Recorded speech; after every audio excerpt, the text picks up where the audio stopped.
اعوذ باللہ من الشیطان الرجیم بسم اللہ الرحمن الرحیم السلام علیکم ورحمۃ اللہ وبرکاتہ۔ تمام تعریفیں صرف ایک اللہ کے لیے ہے جو سارے کائنات کا پیدا کرنے والا ہے، پالنے والا ہے۔ معزز علماء کرام، ہمارے علاقے کے ہمارے مشران اور اس پروگرام کے میزبان ڈی پی او صاحب، ہمارے ڈپٹی کمشنر صاحب، ہمارے دوسرے پولیس اسٹاف کے دوست اور ہمارے یہاں جتنے بھائی ہیں، آج ہمیں یہاں جس ایجنڈے کے لیے بلایا ہے وہ غیرت کے نام پہ قتل ہے۔ یقیناً بہت بڑا ایجنڈا ہے، اور جس طرح یہاں بتایا گیا ہے کہ پوری دنیا کے اندر یہ قتل کیے جاتے ہیں غیرت کے نام پہ، وہ مسلمان ہو یا غیر مسلم ہو، لیکن ہم مسلمان ہیں، ہم نے وہ کام کرنا ہے جو اللہ کے احکامات کے اندر ہے، کیونکہ ہم نے اللہ کے سامنے جا کے جواب دینا ہے۔ انسان بنیادی طور پر بزدل نہیں، اللہ نے اس طرح پیدا کیا ہے، اس لیے سارے دنیا کے اندر یہ غیرت کے نام پہ قتل کیے جاتے ہیں۔ لہٰذا ہم کسی پرانے رواجوں کے پابند نہیں ہیں، ہم اللہ کے حکم کے پابند ہیں۔ یہ سب ہم دل سے یہ مان لیں۔ اس کے بعد مسئلہ یہ ہے کہ یہ چیز روکنا اور اس کے اوپر عمل کرنا یہ ریاست کا کام ہے کہ ریاست اس کو کس طرح ڈیل کرتی ہے۔ لیکن بدقسمتی سے معاملہ اس طرح ہے کہ ریاست کے اندر وہ پاور نہیں ہے کہ لوگوں کو وہ انصاف دیا جائے۔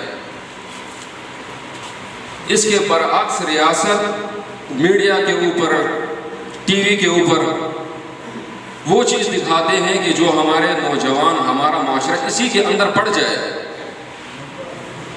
لوگوں کو سکھایا جا رہا ہے کس طرح لڑکی کو پھنسایا جاتا ہے، کس طرح بھگایا جاتا ہے، اور کس طرح اس کام کو عام کیا جا رہا ہے۔ پھر اسی ریاست کے اندر میری مرضی، میرا جسم اور میری مرضی، اس طرح کے نعروں کو عام کر کے معاشرے کو برباد کیا جا رہا ہے۔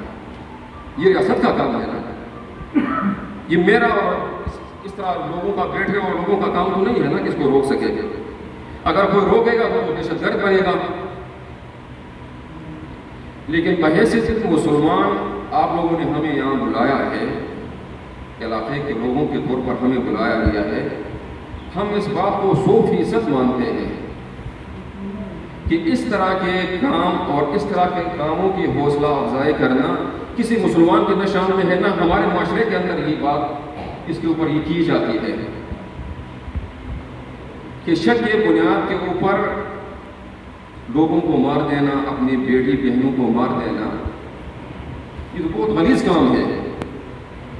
پہلی بات یہ کسی کو مار دینا یہ تو بہت بڑا جرم ہے، اور اس کے لیے تو بہت بڑا دل چاہیے، اور پھر اس کے بعد غیرت کے نام پر اپنی بیٹی کو مارنا، کسی دوسرے کو مارنا، یہ تو معاشرے کے اندر اس شخص کے لیے ڈوب مرنے کا مقام ہے۔ وہ کس طرح برداشت کر سکتا ہے کہ میں کسی کو ماروں اور اپنے اوپر اتنا بڑا لوگوں کے سامنے شرمندگی لے آؤں؟ لیکن ہر کام تو مجبوری کے طور پہ کیا جاتا ہے نا۔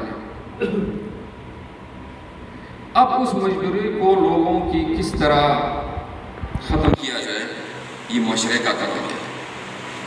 اور پھر سب سے بڑھ کر ہمارے علماء کرام ہیں۔ علماء کرام لوگوں کو بتائیں، لوگوں کو سمجھائیں کہ کس طرح ہمارا دین کے اندر اس یقیناً لوگ اس بات کو سننا چاہتے ہیں، عمل کرنا بھی چاہتے ہیں۔ اب ہمارے پالس کے معاملے کو دیکھیں۔ پالس میں معاملہ ہوا، اس معاملے کو کہاں تک پہنچایا؟ ایک دن کے لیے سپریم کورٹ کو وہاں قائم کیا، لیکن معاملہ کیا ہوا؟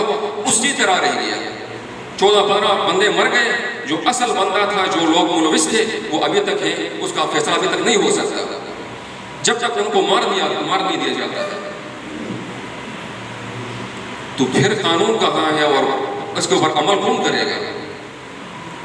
یہاں ہمارے اگر اس طرح معاملات ہو جاتے ہیں تو الحمدللہ مشران علماء کرام سب سے پہلے پڑھ کے اس معاملے کو وہاں دبا دیا جاتا ہے۔ مجبوری ہے، قانون کے اندر شاید پالس والا مسئلہ بنے گا، چھوڑ دیا جائے گا اور مسئلہ بگڑ جائے گا۔ لہذا جس طرح بھی ہے، شرعی ہے یا غیر شرعی ہے، اس معاملوں کو وہاں دبا دیا جاتا ہے کہ وہ پھیل نہ جائے۔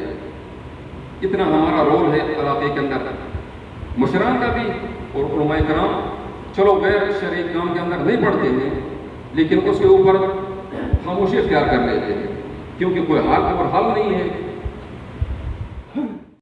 کہ ہم نے وہ کام کرنا ہے جو اللہ کے قانون کے اندر ہے۔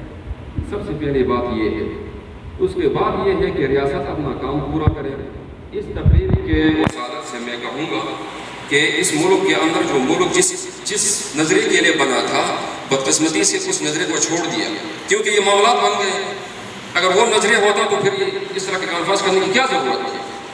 تو ملک کے اندر شرعی نظام قائم ہو، اس کے لیے ہم سب جدوجہد کریں، دعا بھی کریں، اور میں یہ بھی کہتا ہوں کہ انشاءاللہ ہم نے پہلے بھی کوشش کی ہے، آج کے بعد بھی کوشش کریں گے کہ اس طرح کے غیر رسومات کے اندر خود بھی نہ پڑھیں اور دوسروں کو بھی اس میں پڑھنے کی کوشش کریں کہ کوئی بھی اس کے اندر نہ پڑھے۔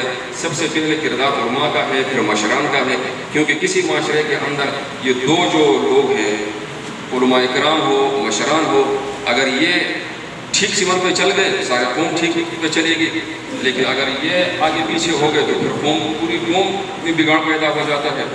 لہٰذا آپ سب کا شکریہ، اور اسی کی دعا ہے کہ اللہ ہمیں صحیح راستے پہ چلنے کی توفیق